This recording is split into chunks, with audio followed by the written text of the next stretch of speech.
Hello everyone. शुरू करते हैं फिर से आज एक नया टॉपिक जो कि रहेगा टाटा मोटर्स पे। टाटा मोटर्स जो है वो Tata Motors is an Indian multinational automotive company. Tata Motors जो है वो भारत की जो भारतीय मल्टीनेशनल ऑटोमोटिव कंपनी है। मल्टीनेशनल मतलब जो हमारे देश के अलावा दूसरे देश में भी कंपनी चले उसको मल्टीनेशनल बोला जाता है, जिसका हेडक्वार्टर मुंबई में है। और ये जो टाटा मोटर्स हैं वो पार्ट है टाटा ग्रुप का। कंपनी जो है वो कार, ट्रक, वैन और बसेस को प्रोड्यूस करती है, इन सब चीज़ों को बनाती है। दोस्तों, कंपनी कंपनी 1945 में स्थापित हुई थी, लगभग आज के 80 साल पहले, 80 ईयर्स एगो। कंपनी के जो फाउंडर हैं वो JRD टाटा जी हैं, जिनका पूरा नाम जहांगीर रतन जी दादाभाई टाटा है। कंपनी में नंबर ऑफ एम्प्लॉइज़ 91,811 है। फाइनल ईयर 2024 के हिसाब से देखा जाए तो now today on 12th of March the company is trading at a high of 2.26%, which refers 14.65 in rupees. Now the stock price of a company is 661.65. It is the current stock price. बात करते हैं दोस्तों company के fundamentals की। तो company में हमको fundamentals देखने को, मार्केट कैपिटलाइजेशन देखने को मिलता है। तो कंपनी का जो मार्केट कैपिटलाइजेशन है वो 2,38,486 करोड़ रुपीज़ का है, जो कि एक लार्ज कैप कंपनी है।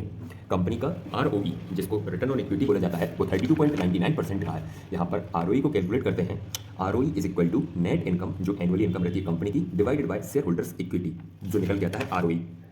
बात करते हैं कंपनी के PE रेशियो की। तो 7.51 जो है वो कंपनी का PE रेशियो है। PE रेशियो को कैलकुलेट किया जाता है share price divided by EPS, earnings पर शेयर।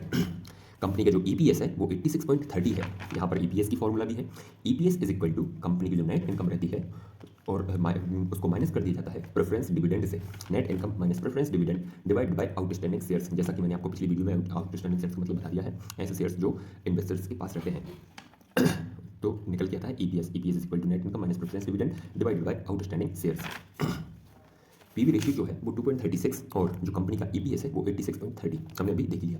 दोस्तों, कंपनी के पास कैश में देखा जाए तो कंपनी के पास 5,150.96 करोड़ रुपीज़ का कंपनी के पास कैश है। और कंपनी के ऊपर जो कर्ज है वो 13,777.04 करोड़ कर्ज है। कंपनी में 368.12 करोड़ जो है वो नंबर ऑफ शेयर्स हैं। और कंपनी की प्रमोटर होल्डिंग देखी जाए तो 42.58% जो है वो प्रमोटर होल्डिंग है, जिसने जो प्रमोटर्स हैं वो 42.58% है। ये सब वही फंडामेंटल्स की बात है।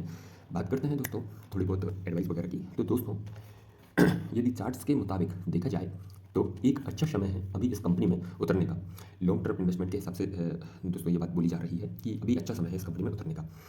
बात करते हैं कंपनी की थोड़ी बहुत अच्छाइयाँ और थोड़ी खूबियाँ की। कंपनी में पहली अच्छाई हमको यह देखने को मिलती है कि कंपनी ने पिछले 3 सालों में 75.90% का अच्छा प्रॉफिट ग्रोथ दिखलाया है।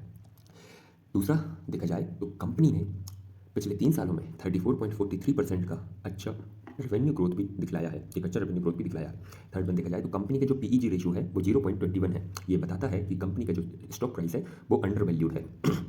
फोर्थ वन देखा जाए तो company has an efficient cash conversion cycle of 27.10 days. यहाँ पर कैश कन्वर्जन साइकिल का मतलब यह होता है कि शुद्ध में बताता हूँ दोस्तों मैं आपको कि बाय नाउ पे लेटर, कि कितने दिन में कंपनी अपने जैसे कोई उधार देने का सिस्टम है। तो इसमें जैसे इसने कुछ सामान बेचा तो इसको जो पैसे आएंगे वो 27 दिन में लौट के आएंगे। ये उसका हुआ कैश कन्वर्जन साइकिल, मतलब उधार दे दिया, अपने जो वेंडर्स रहते हैं उनको उधार दे दिया, फिर 27 दिन में पूरा पैसा लौट के आता है। जब कस्टमर के पास पहुंचता है माल तो कस्टमर उसको लौटाता है फिर पैसे के रूप में। तो यहाँ पर बोला जा रहा है कैश कन्वर्जन साइकिल, इसका मतलब होता है। ये हुई स्ट्रेंथ। लिमिटेशंस देखी जाए तो कंपनी की जो टैक्स रेट है वो बहुत ही कम है, जो कि 0.65 है। और कंपनी जो है वो अपनी बहुत ही हाई रेशियो पर ट्रेड कर रही है।